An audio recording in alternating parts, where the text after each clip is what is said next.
Je m'appelle Jojo Eloi. Je suis le gérant de l'UCP Didja.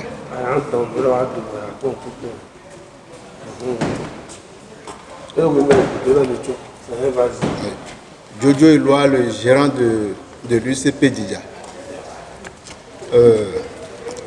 L'UCP Didja est créé en 2006 et enregistré en 2012. Elle a pour membres 12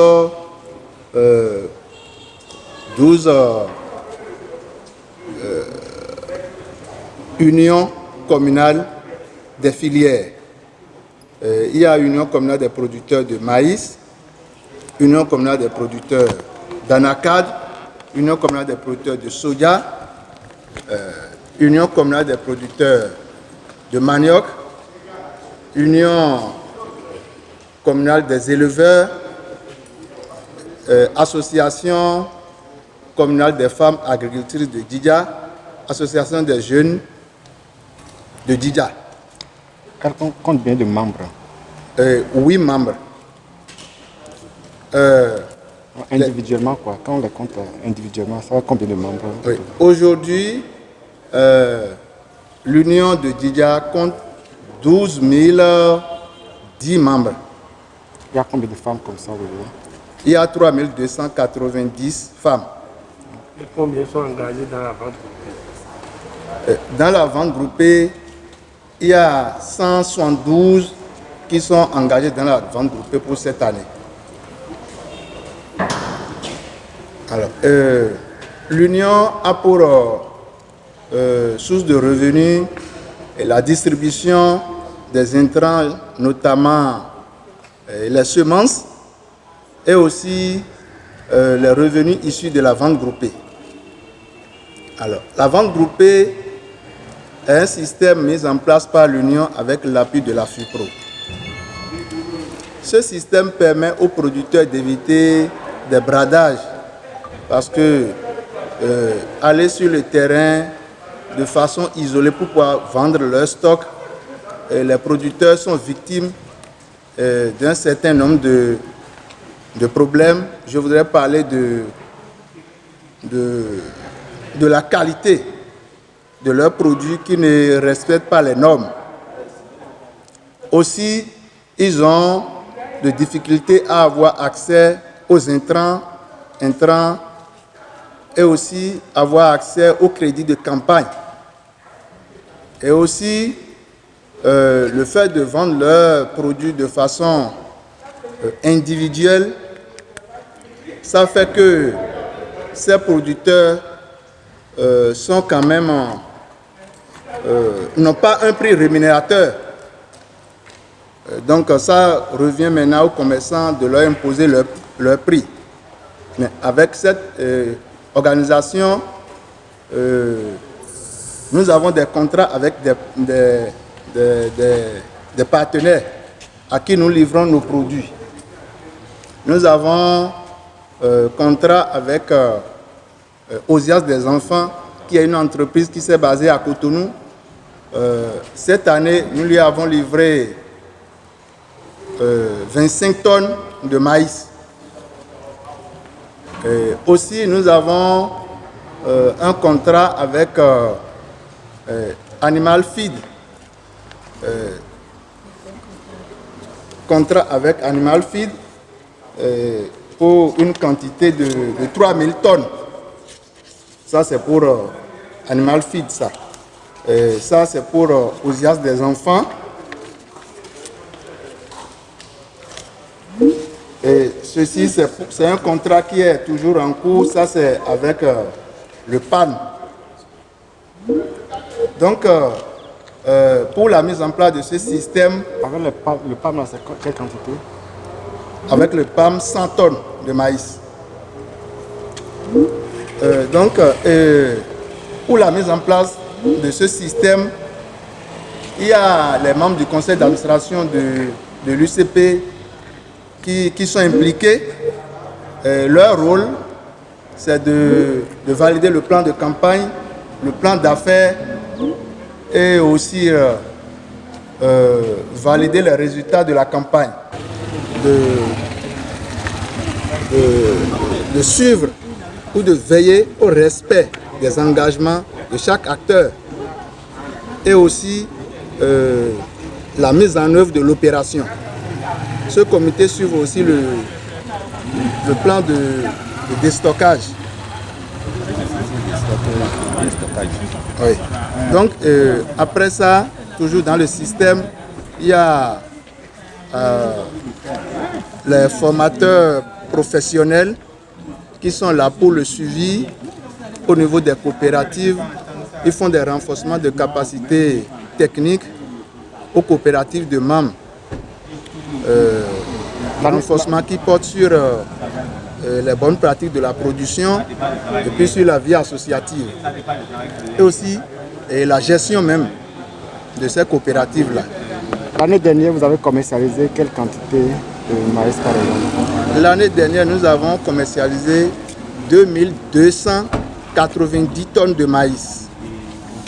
Il y a une partie qui est vendue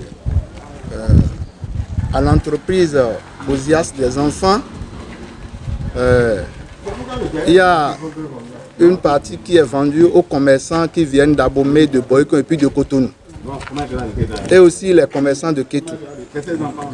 Cette année, vous êtes déjà à combien? Et cette année, la quantité mobilisée, nous avons mobilisé 1782 tonnes de maïs. Et le prix au kilo, nous l'avons vendu à 150, 175, 200. Parce que ça dépend aussi de la période. Actuellement, nous livrons le maïs à 250 francs le kilo. Alors que au stockage, le prix était à 100 francs, 125 francs. Donc, le système de la vente groupée est très bénéfique pour les producteurs. Ça leur permet d'améliorer leurs revenus et aussi, ça améliore aussi l'autonomie financière de l'Union.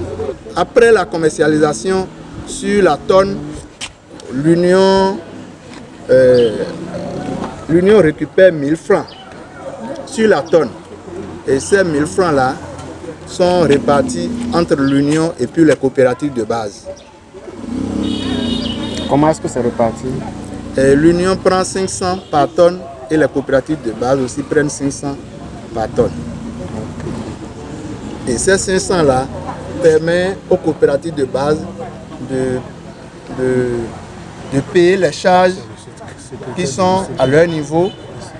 Comme quoi, nous avons des magasins de relais qui sont au niveau de ces coopératives-là, qui sont gérés par des magasiniers et aussi des comités de gestion au niveau de ces coopératives. Avec l'appui déjà de la FUPRO,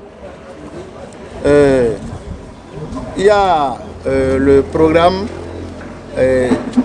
Passafred qui a appuyé l'Union de Djidja en mettant en place un fonds de roulement d'un montant de 10 millions. Et ce fonds permet à l'Union de quand même payer une partie du stock qui est déposé par un producteur qui est dans le besoin, qui a besoin de l'argent. Et après commercialisation, le reste de son argent lui est retourné. Donc c'est comme ça qu'on procède. Apollinaire, je suis producteur, je suis le président de l'UCP, Djidja. Ok. Et nous sommes précisément à la fin du magasin central de Djidja. Il y a aussi l'Union des femmes qui sont inclus dedans. Il y a aussi AJAM, Association des jeunes agriculteurs, qui sont aussi membres de l'Union. Et il y a UCOPER. Donc, nous sommes au nombre de 8. Il y a 8 filières organisées qui sont membres à l'Union. Par rapport à la vente groupée, c'est grâce à ça que l'Union arrive à vivre un peu. Donc c'est rentable à nos producteurs de base, puisque nous sommes là pour rendre service à la base, pour qu'ils trouvent de satisfaction dans le domaine de la production jusqu'à la vente. C'est pourquoi on s'organise chaque année la vente groupée. La production et la commercialisation de maïs est très développée au niveau de la commune de Didja et c'est ça qui procure de revenus à l'Union et ça permet d'améliorer les revenus des producteurs. Alors, nous avons comme perspective aller sur les grands marchés, c'est-à-dire livrer quand même une quantité importante à PAM et à d'autres consommateurs comme Animal Feed. Donc nous avons un contrat de 3000 tonnes. Donc la qualité de maïs que les membres de l'Union produisent ne répond pas parfois aux normes exigées par nos clients. Alors, nous voulons installer un système de nettoyage en ligne qui va permettre d'avoir des produits des produits de qualité et plus compétitifs sur le marché. Et aussi des magasins. Au niveau des magasins, nous n'avons pas des aides de séchage. Ça fait que parfois les produits n'atteignent pas un taux d'humidité acceptable. Nous avons des magasins, mais nous n'avons pas de clôture. Ces magasins sont construits, mais sans clôture. Ça fait des fois que les animaux nous embêtent quand nous essayons de faire le séchage sur des bâches au niveau de ces magasins.